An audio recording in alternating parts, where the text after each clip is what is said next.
Hey guys, welcome back to a brand new video, and I thought someone needed to make this video for quite a while now, and seeing as I'm an amazing guy, I thought the best person to do it would be me.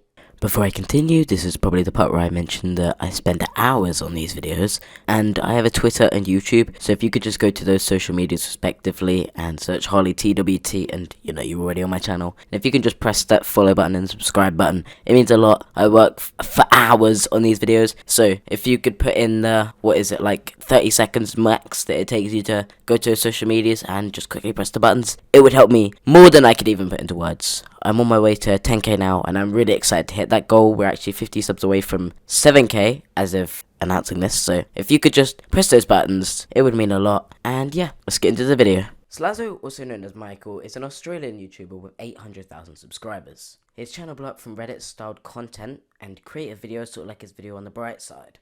He's a satirical commentator, similar to a lot of other YouTubers, but much more tame in that retrospect. And honestly, a lot of you may be wondering, how did he get into drama like this? Well, let's go back. Well, it all started around March of 2019. A group was formed with several YouTubers in it, including but not limited to Che, who was Slazo's ex-girlfriend, Cynical, Weast, Kingani, and Hyojin, all very notable creators. This group had one clear intent, which was to expose Michael.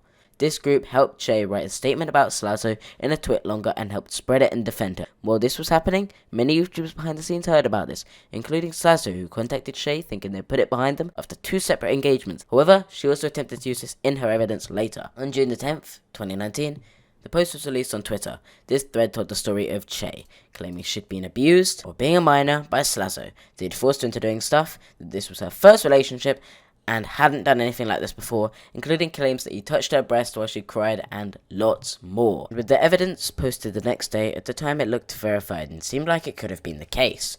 Keemstar then covered it. In this drama alert, he showed a DM from Slazo. This DM suggested a lot more to the story. Some YouTubers at the right opinion also gave him advice at time. This advice was to share everything, even what he actually did do.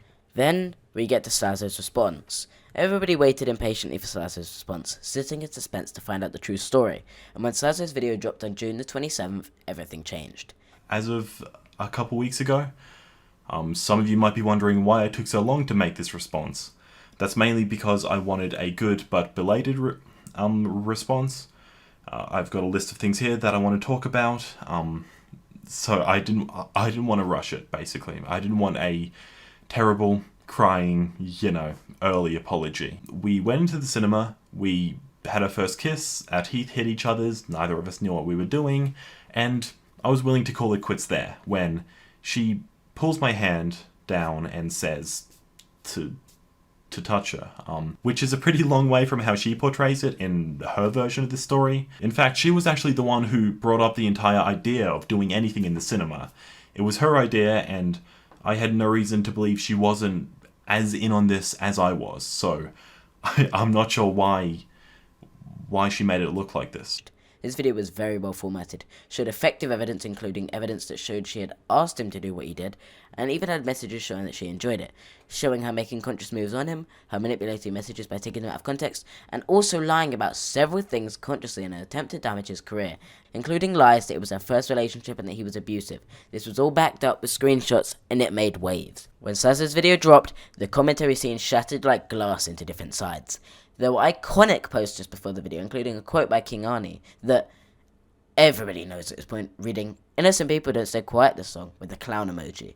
However, the statements changed drastically after the video dropped. As I said, there were many YouTubers defending Che. These YouTubers kept going after Slazo in the days before his response. However, even after he provided evidence to defend himself, most of them still went after him. However, some, including Quite, a smaller figure in the scene, said they were waiting for more evidence. The problem is what the other YouTubers said, but I'll push all the other YouTubers out of sight now, aside for one. I'm Alex, who's currently in hot water again, but that's for a different video.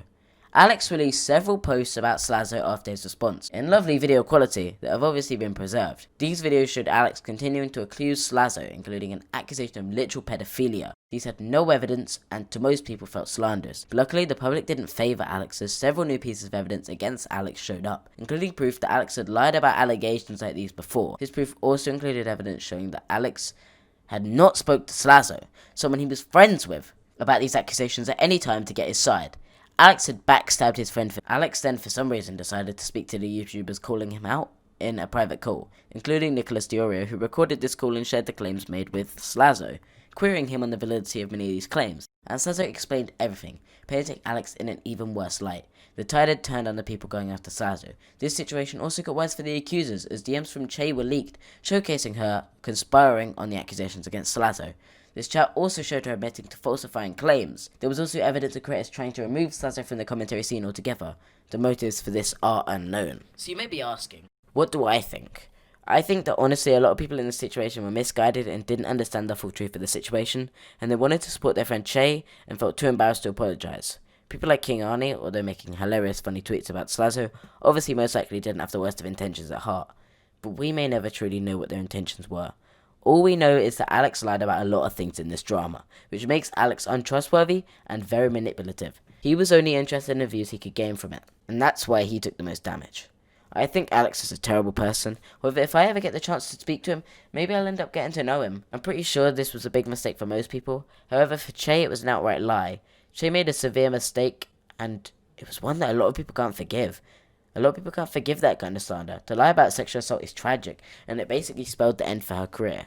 I don't blame these YouTubers, but if anything, I trust Slazo more. I don't blame him at all. Slazo made dumb mistakes as a kid and had the evidence to defend himself. He defended himself well, and it meant that he was able to save himself from this drama. Slazo, as of now, is continuing to make more videos, and has more recently made 2 other videos about this situation. Slazo's channel survived this drama, and I'm proud of him for being able to defend himself. If I could go back in this drama, I wish I'd picked up on the weird inconsistencies much earlier. I believe a lot of other YouTubers wish that too. Slazo was an innocent man who almost had his career ripped from him under false pretenses. Doesn't forgive what he actually has done, but at least it defends his actual actions.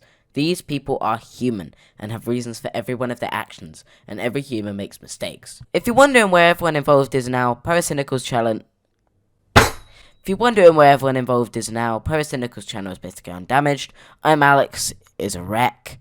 King Arnie and Wee's channels are performing worst, and YouTubers like Nicholas Diorio, who exposed Alex, have grown in size drastically and established themselves in the commentary scene because of it. So, right about now, you're probably wondering about the person I mentioned earlier, Hyojin. Hyojin is a YouTuber who was absolutely ruined by this drama.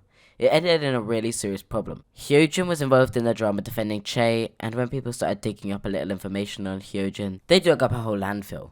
This landfill had so much evidence against her, it was insane. She'd been drawing pornographic art of her friends, allegedly some minors and more, and the internet went crazy at her, till she tweeted, and I quote, "And for my next trick, I'll kill myself," and went silent. Soon it was revealed Hyojin had made an attempt on her life. Hyojin had almost killed herself over this drama, and arguably, that's what ended this drama. People decided not to push it after this became public, and people started to feel responsible for the words they'd said when they found out about Hyojin. Hyojin isn't a very good person, but the harassment she and Alex received was not fair. They made mistakes, they aren't absolute monsters. Anyway, before I end this video, there's just one thing I really need to say. Please, please, please check out this guy, okay? Listen. This guy made the thumbnail. He made 2 versions and was going to originally collab in the video. This guy is Sister Zio. He's got 20k subs. He's super talented, okay? He works with some of my YouTube friends like Tro. He's just an amazing guy around. Please check out Zio, okay? He put in hard work to make these thumbnails, and they look so good. So, genuinely, thank you, Zio. It means a lot. You're a great guy. Keep up the good work. Please check out Zio, honestly. If you don't, I will genuinely cry while wapping. On a real though, if you don't check him out, I'm actually going to be disappointed in you. Zio's a great guy. And thank you for watching this video. Hope you have enjoyed it.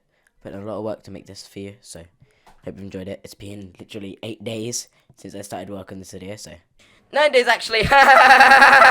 You know, a little bit of support would be kind of poggers. But yeah, with that, I'll see you next time. Peace, dudes. Before you leave, please subscribe to me and follow my Twitter. They are linked below. You can also join my Discord. We're about to get partnered, and also give me all your wives. Anyway, I hope you have enjoyed it. If you're ready to hear the very loud, entertaining outro that everybody loves to meme for some reason on this channel, get ready. Yay! Video is about to end. I just wanted to get it to 10 minutes, so please follow my socials, or I will genuinely cry lemon juice. You should be afraid, because seriously, I'm just amazing at like life, and Lemon's sad. Bye. Says she wanna rock with it like me. I'm a stylish guy. Spend a little guap with it. We can catch a fly. Said she wanna rock with